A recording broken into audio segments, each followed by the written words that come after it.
प्रत्याशी हैं। दिल्ली में एक बड़ा होटल है, ताज होटल, उसी के चेंबर में रहते हैं हमेशा। वहीं पे बड़े बड़े रेस्टोरेंट में बड़े बड़े खरबपतियों को खिलाते पिलाते हैं, लेकिन यहाँ आपके बीच नहीं आते। आज मोदी जी की सरकार में 30 लाख रोजगार खाली है, पद खाली है, उन्होंने भरे नहीं हैं। हमारी गारंटी है कि हमारी सरकार के आते ही हम ये 30 लाख के 30 लाख पद भरेंगे, आपको ये रोजगार मिलेंगे। मैं इनको अपनी छोटी बहन मानती हूँ।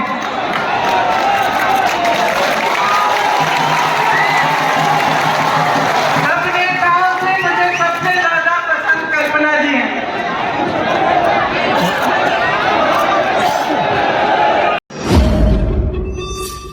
बारिश हुई थी, फिर भी आप यहाँ बैठे हैं, मंच जल्दी जल्दी सुबह फिर से बनवाया, इसके लिए मैं आपकी बहुत बहुत आभारी हूँ। धन्यवाद।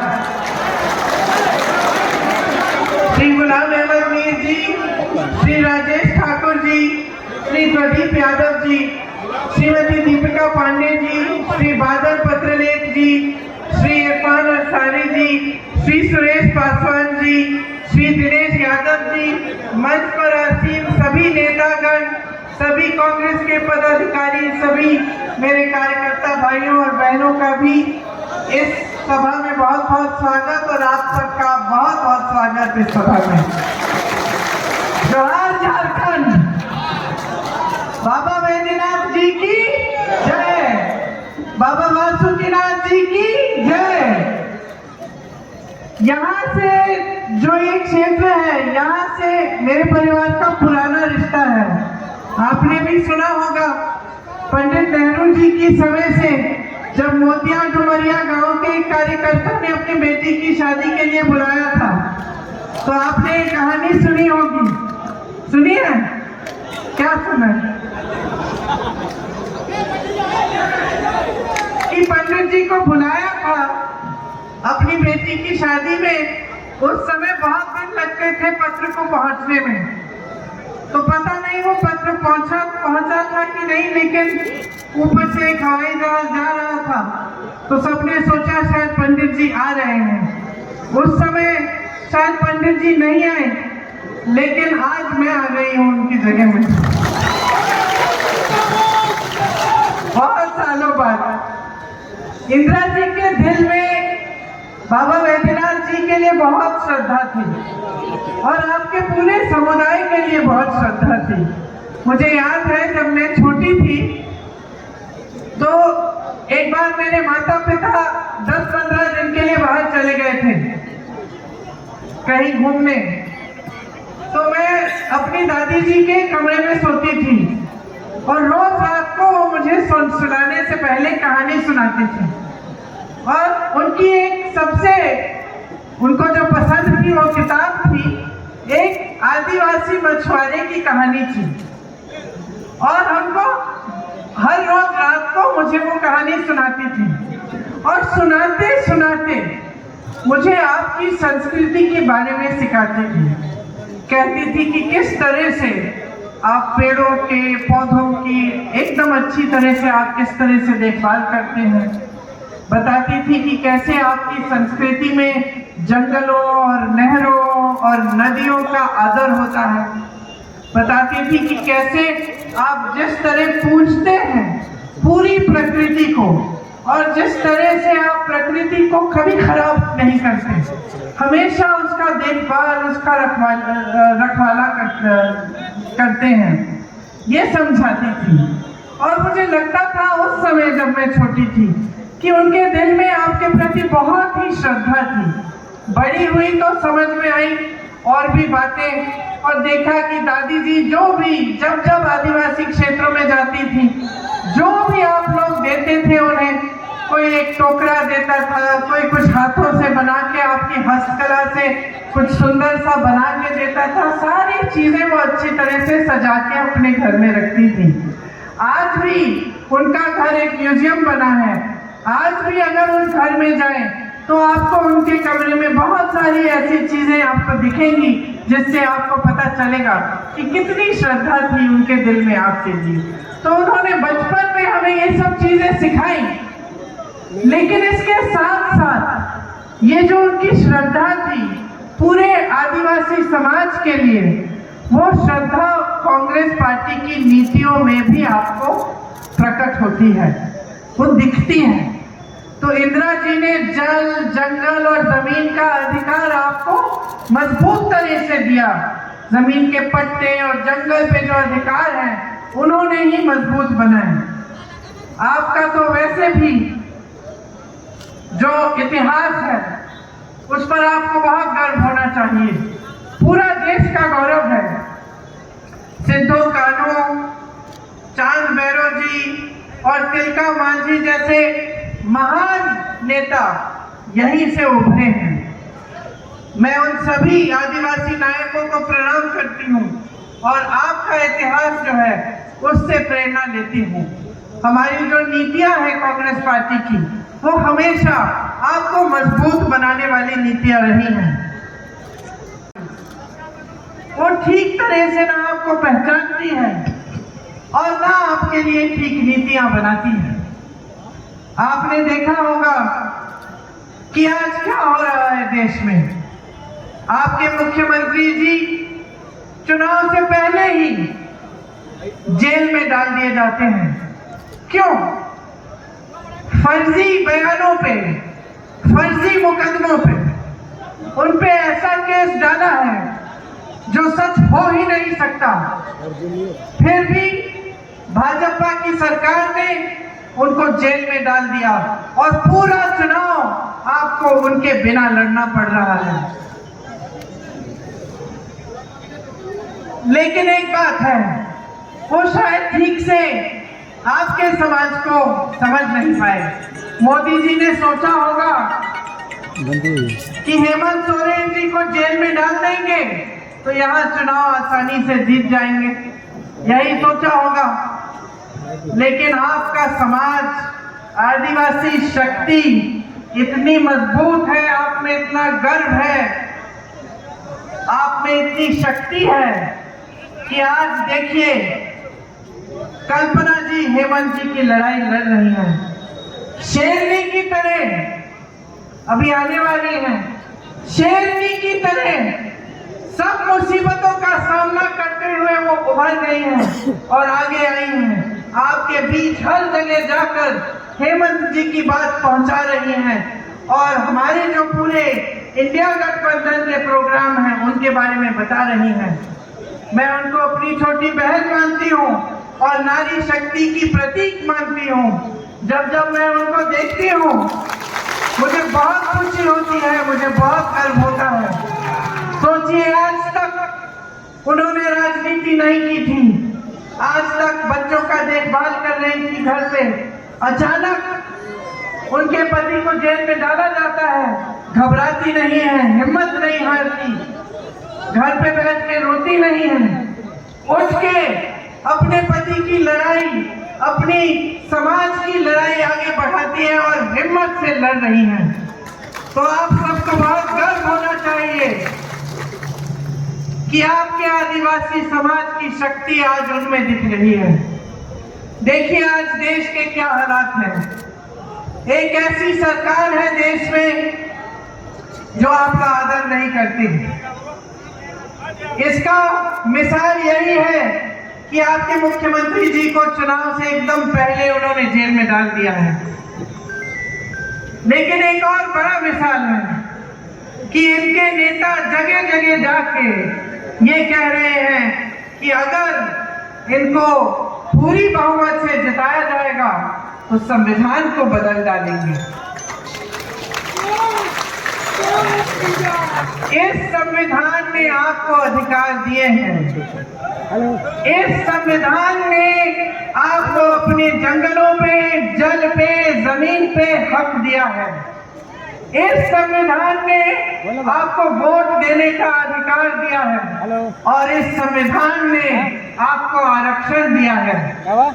जब भाजपा के नेता इसको बदलने की बात करते हैं तो उनका क्या मतलब है, क्यों की है ये बात, इसको गहराई में समझने की जरूरत है। शुरू में इनके कुछ प्रत्याशियों ने ऐसा कह दिया अपने अपने संसदीय क्षेत्र में या जहां से चुनाव लड़ रहे थे वहां से ऐसा कह दिया कि हमें 400 सीट दीजिए, हम संविधान बदल डालेंगे। ऐसी बातें 9-10 जगहों से इन्होंने कही। उसके बाद इनको लगा कि इसको कहने से, इतनी खुली तरह से कहने से शायद नुकसान ना हो जाए, तो मोदी जी चुनाव के मंचों पर आकर मना करने लगे कि नहीं नहीं, हम संविधान को नहीं बदलेंगे। लेकिन मोदी जी ने खुद ही इन लोगों को कहा होगा कि जाकर कहिए कि संविधान बदलेंगे, क्योंकि मोदी जी की पार्टी में उनकी इजाजत के बिना इतनी बड़ी बात कोई कह नहीं सकता। सालों में कि जो जो बातें इन्होंने की है, इस तरह से जिनका शुरुआत इन्होंने किया है कि किसी से कहलवा दिया और पहले मना कर दिया कि हम नहीं करेंगे, और फिर जब इनको बहुमत मिल जाती है, सत्ता मिल जाती है, तो वही काम करने निकलते हैं। तो हमें भरोसा नहीं है भाइयों और बहनों, इनकी बातों पे कोई भरोसा नहीं है। इनकी बातें आज बहुत हल्की हो चुकी हैं। अगर ये सत्ता में आएंगे तो ये संविधान को बदल डालेंगे, ये आपके आरक्षणों को कमजोर करेंगे, आपके अधिकारों को कमजोर करेंगे, इसका हमें पूरा यकीन है। क्योंकि 10 सालों में इन्होंने लोकतंत्र को हर तरह से कमजोर करने की कोशिश की है। कैसे? इन्होंने संसद को कमजोर किया। जहां पहले जब कानून बनते थे तो सबकी चर्चा होती थी, विपक्ष के दल के साथ चर्चा होती थी, बहस होती थी, वो सारे तमाम बहस बंद कर दिए। इन्होंने अपने पूरे विपक्ष पर बहुत जोरदार आक्रमण किया। यहाँ आपने देखा हेमंत सोरेन जी को जेल में डाल दिया, उनपे मुकदमे डाल दिए। राहुल गांधी जी पे कई प्रदेशों में अलग अलग मुकदमे डाले गए, उनको संसद से निकाल दिया गया, उनको अपने घर से भी निकाल दिया गया। दिल्ली के मुख्यमंत्री जी को भी जेल में डाल दिया गया, उन पर भी मुकदमे डाले गए, और कांग्रेस पार्टी के खातों को भी बंद कर दिया। इसके साथ साथ न्यायपालिकों पर भी आक्रमण किया, उनको कमजोर करने का काम किया। और आज जितनी भी देश की मीडिया, टीवी के चैनल आप देखते हैं, उन सब को इनके खरबपति मित्रों ने खरीद डाला है। तो आज इस देश में लोकतंत्र के लिए लड़ने के लिए सिर्फ जनता है और कुछ विपक्ष के नेता हैं। हम आपकी लड़ाई लड़ रहे हैं, कुछ भी हो जाएगा, हम इनको संविधान बदलने नहीं देंगे, आपके आरक्षणों को कमजोर नहीं होने देंगे, आपके अधिकारों को कमजोर नहीं होने देंगे। इंदिरा गांधी से लेकर आज तक हमारे सारे नेताओं ने आपको मजबूत करने का काम किया है। आपकी संस्कृति को बचाने की लड़ाई हमारी लड़ाई है, हम इस लड़ाई को लड़ेंगे। कल्पना जी आ गई है। जमीन पर जो आपके अधिकार है उनकी रक्षा करनी हमारी जिम्मेदारी है। नमस्कार।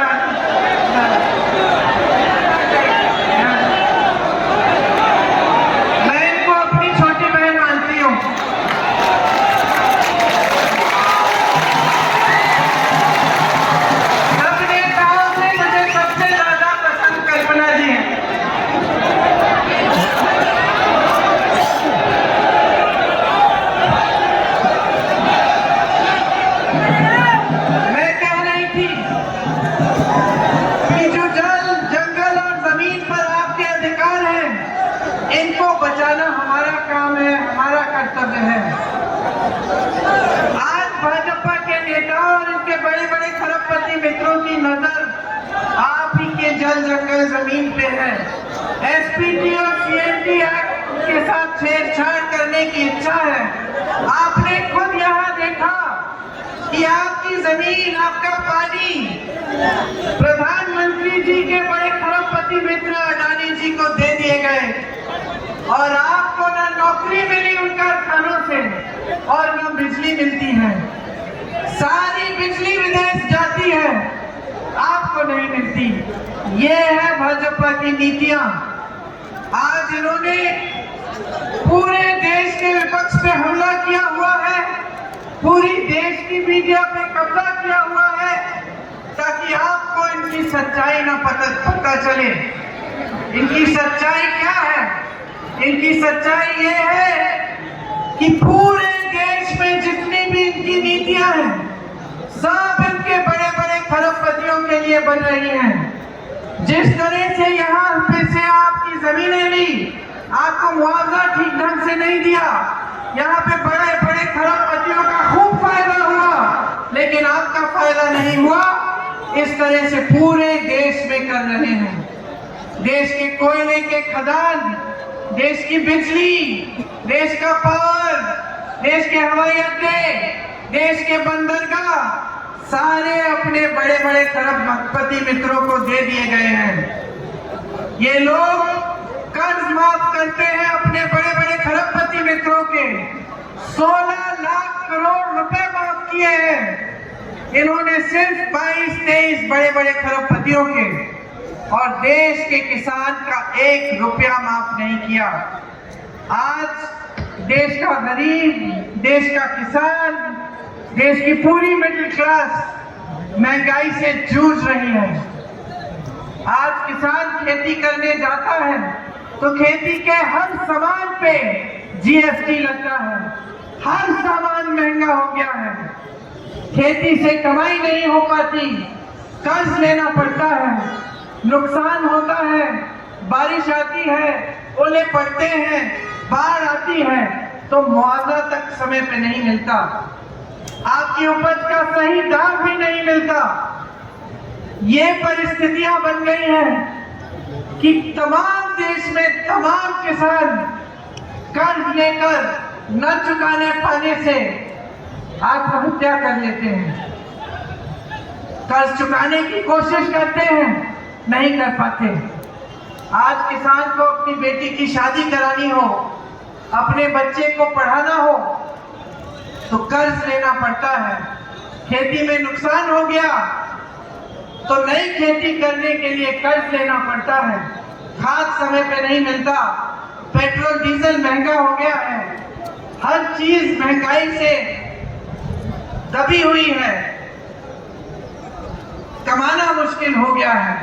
इसी तरह से मेरी बहनें आज दुकान जाती हैं तो आधी चीजें खरीद नहीं पाती। घर पे कोई बीमार पड़ जाता है या कुछ नुकसान हो जाता है किसी वजह से, 2-3 दिहाड़ियां नहीं मिलती तो कोई भूखा रह जाता है घर पे। और आदिवासी समाज के लिए तो और भी मुश्किलें बढ़ गई हैं। आपके लिए महंगाई एक बहुत बड़ा बोझ बन गई है, आप इसका सामना कर नहीं पा रहे हैं। अगले दिन को किस तरह से आप निकालेंगे, किस तरह से आप अपने जीवन का सामना करेंगे, इसके बारे में मोदी जी और उनके बड़े बड़े नेताओं को कुछ नहीं मालूम। यहाँ के जो प्रत्याशी हैं वो बाहर के हैं, दिल्ली में ही रहते हैं हमेशा पूरे समय। जो भाजपा के प्रत्याशी हैं, दिल्ली में एक बड़ा होटल है ताज होटल, उसी के चेंबर में रहते हैं हमेशा। वहीं पे बड़े बड़े रेस्टोरेंट में बड़े बड़े खरबपतियों को खिलाते पिलाते हैं, लेकिन यहाँ आपके बीच नहीं आते। ये आप जानते हैं। देखिए, जो जनता से कट चुका है वो जनता का भला नहीं कर सकता। आज मोदी जी भी और यहाँ के प्रत्याशी भी इतने आगे बढ़ चुके हैं कि वो जनता से कट गए हैं। उन सब का अहंकार बहुत ज्यादा हो गया है, आपके बीच आते नहीं हैं। मोदी जी का अपना संसदीय क्षेत्र है वाराणसी, उसमें एक गांव के अंदर नहीं जाते। एक बार जनता से नहीं मिलते। और यहाँ आपके प्रत्याशी किसी के गांव में नहीं जाते, कभी पूछते नहीं कि आपका जीवन कैसे गुजर रहा है। किसी के घर में जाकर ये पूछना कि महंगाई का सामना कैसे कर रहे हो, आज ये गैस का सिलेंडर इतना महंगा हो गया है, इसको कैसे खरीद रहे हो, कितने संघर्ष हैं आपके, कितनी मुसीबतें हैं, ये कोई पूछता नहीं है। आज पूरे देश में ना किसानों की सुनवाई है, ना नौजवानों की सुनवाई है, ना मजदूरों की सुनवाई है। मजदूरों का शोषण हो रहा है, नौजवानों के लिए रोजगार के लिए कोई स्कीम नहीं है, भयंकर बेरोजगारी है देश में। मोदी जी के 10 सालों के राज में 45 सालों में सबसे ज्यादा बेरोजगारी है। 70 करोड़ नौजवान आज हमारे देश में बेरोजगार हैं। आप बताइए, जितने नौजवान यहाँ खड़े हैं, हाथ उठाइए, सब शिक्षित हो कि नहीं, पढ़ाई लिखाई की है? सारे शिक्षित हो, क्योंकि आज कोई ऐसा परिवार नहीं है, चाहे जितना भी पिछड़ा, जितना भी गरीब न हो, जो अपने बच्चों को पढ़ाता नहीं है। लोग कर्ज लेंगे, कर्ज उठाएंगे, मेहनत करेंगे, 2-2, 3-3 परिवार के सदस्य काम करेंगे, नौकरी ढूंढेंगे, मजदूरी करेंगे, लेकिन अपने बच्चों को जरूर पढ़ाएंगे। तो आज तमाम जनता शिक्षित है, किसी ने बीटेक की है, किसी ने बीएससी की है, किसी ने एमएससी की है, लेकिन किसी को रोजगार नहीं मिलता, क्योंकि जहां जहां से रोजगार बनते थे वो सारे साधन मोदी जी की नीतियों से खत्म होने जा रहे हैं। आपने खुद ही देखा, यहाँ अडानी जी आए, आपकी जमीन ली, आपको रोजगार मिला? आपको रोजगार नहीं मिला। जो जो बड़े बड़े सरकारी कारखाने थे जिससे आपको स्थायी रोजगार मिलता था, वो तमाम अपने बड़े बड़े खरबपति दोस्तों को सौंप दिए हैं इन्होंने। उनकी जितनी भी सब्सिडीज है उनको दे दिया है खरबपतियों को। जैसे मैंने आपको कहा, सारे बंदरगाह, खदान सब इन बड़े बड़े खरबपतियों को दे दिए हैं। रोजगार कहां से आएगा? खेती किसानी से आता था, आज खेती किसानी में खुद कमा नहीं पा रहा है कोई, तो रोजगार क्या देगा? एक समय में छोटे कारोबारों से भी आता था, जो आप अपना बिजनेस शुरू करते थे, कोई मैन्युफैक्चरिंग का यूनिट, कोई छोटी मोटी दुकान या कोई अपना छोटा कारोबार। लेकिन नोटबंदी के चलते, जीएसटी के चलते छोटे बिजनेस के लोगों की पूरी तरह से इन्होंने कमर तोड़ दी। तो छोटे बिजनेस भी कमा नहीं पाते, तो वो भी रोजगार नहीं दिलवा रहे हैं। और जहां तक इनकी रोजगार की स्कीम है, तो ये अग्निवीर जैसी स्कीम लाते हैं। आप सब मेहनत करते थे, यहाँ के नौजवान, कि हम सेना में भर्ती होंगे, देश के लिए शहीद होने की इच्छा थी, लेकिन अपने माँ बाप का देखभाल, अपने परिवार की परवरिश, अपने परिवार के लिए एक स्थायी रोजगार लेने की भी इच्छा थी। आप सबने परिश्रम किया। मोदी जी की सरकार ने क्या किया? अग्निवीर ले आए, बोला कि 4 साल बाद सेना में भर्ती हो जाओ, 4 साल बाद घर आ जाओ, फिर से नौकरी ढूंढना शुरू करो। तो आज नौजवान सोचता है कि मैं क्यों करूं इतना परिश्रम, जब 4 साल बाद घर लौट जाऊंगा फिर से मैं बेरोजगार हो जाऊंगा, कोई स्थायी नौकरी नहीं, कल को मैं शहीद भी हो गया तो मुझे पूरी तरह से शहीद का दर्जा नहीं मिलेगा, शहीद का पेंशन भी नहीं मिलेगा। सरकारी कर्मचारियों को देखिए, आज पुराना पेंशन सिर्फ और सिर्फ कांग्रेस के प्रदेशों में मिल रहा है। जहां जहां भाजपा है वहां पुराना पेंशन नहीं मिलता, नया पेंशन है। तो लोग सालों के लिए आजीवन सरकारी नौकरी करते हैं ये सोच के कि जब हम बुढ़े होंगे, जब हम रिटायर होंगे तो कोई साधन होगा, हमें थोड़े थोड़े पैसे हर महीने मिलेंगे। आज उन पैसों पर भी आपका अधिकार खत्म कर दिया है। तो इस सरकार ने पूरी तरह से जनता को कमजोर करने का काम किया है।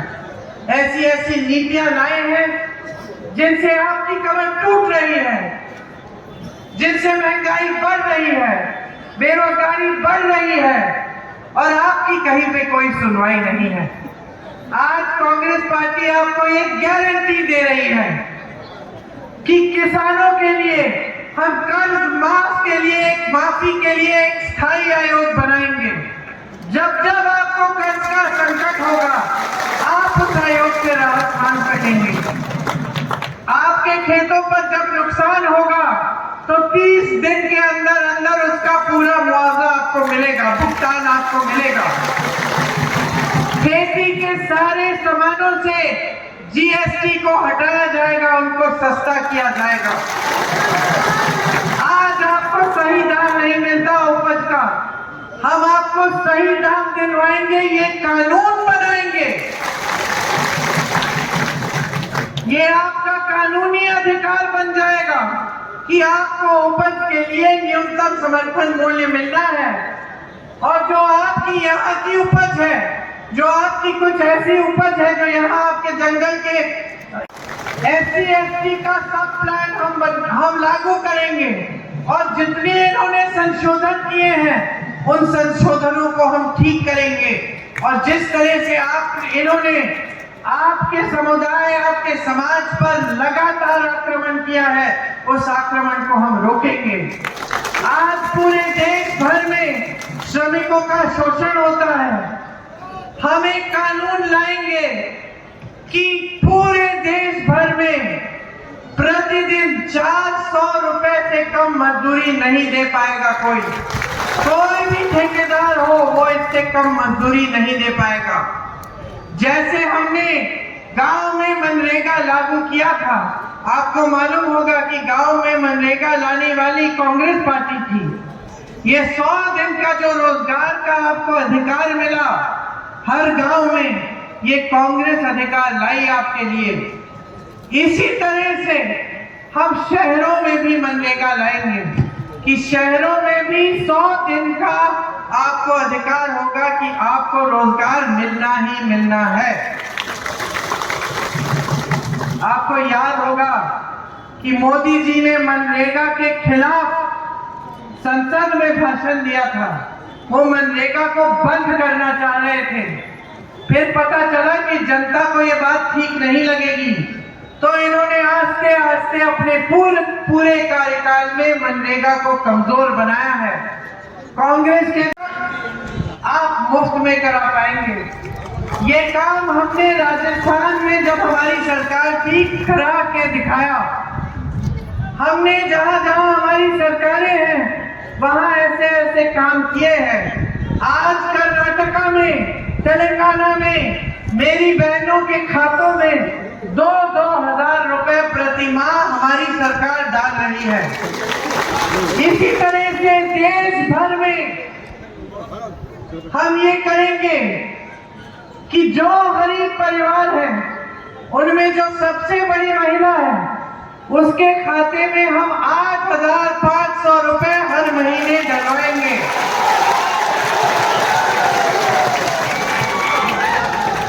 इससे 1 लाख रुपए हर साल हर गरीब परिवार में पहुंच जाएंगे डायरेक्ट सरकार की तरफ से, ताकि आप महंगाई का सामना कर पाएं। महिलाओं को 50% सारी जो सरकारी रोजगार है महिलाओं को मिलेंगे। इसके साथ साथ आशा बहुएं, आंगनबाड़ी, मिड डे मील वाली बहनों का हम बातें बढ़ाएंगे। मेरे नौजवान साथी यहाँ खड़े हो, मैंने कहा आप सब शिक्षित हो लेकिन आपको रोजगार नहीं मिलता। हम एक स्कीम लाना चाहते हैं जिससे जो नौजवान स्नातक पास है उसको एक अप्रेंटिसशिप के प्रोग्राम में डाला जाएगा, जिससे बड़े बड़े सरकारी कारखानों में उसको 1 लाख रुपए सालाना नौकरी मिल जाएगी उस नौकरी से उसका हुनर बढ़ेगा, और वो 1 लाख रुपए कमा पाएगा और कमाते कमाते वो सीखेगा भी, ताकि बाद में उसको एक स्थायी नौकरी मिल पाए। ये हमारी गारंटी है आपके लिए। हम पेपर लीक के खिलाफ एक सख्त से सख्त कानून लाएंगे, क्योंकि आजकल आप त्रस्त हैं। आप पेपर देते हैं, पेपर लीक होता है, आपकी नौकरी नहीं, नियुक्ति नहीं होती, आपके रिजल्ट नहीं आते, आप ठहरते हैं, पूरी जिंदगी निकल जाती है, जवानी निकल जाती है, लेकिन पेपर बार बार देना पड़ता है, नौकरियां नहीं मिलती। इसीलिए पेपर लीक के खिलाफ एक सख्त कानून लाएंगे, जिससे जो अधिकारी पेपर लीक करने की कोशिश करे या मदद करे या कोई घोटाला करे, उस पर सख्त से सख्त कार्रवाई होगी। आज मोदी जी की सरकार में 30 लाख रोजगार खाली है, पद खाली हैं, उन्होंने भरे नहीं हैं। हमारी गारंटी है कि हमारी सरकार के आते ही हम ये 30 लाख के 30 लाख पद भरेंगे, आपको ये रोजगार मिलेंगे। हमारी सबसे बड़ी नीति यही है कि हम देश की जो संपत्ति है वो वापस आपके हाथों में, आपके जेबों में डालना चाहते हैं। आज जो काम मोदी जी ने किया है कि देश की सारी संपत्ति बड़े बड़े खरबपतियों को मिल रही है, और देश का जो आम आदमी है, जो गरीब है, जो मिडिल क्लास है, वो पिस रहा है इनकी नीतियों से। इसको हम बंद करेंगे।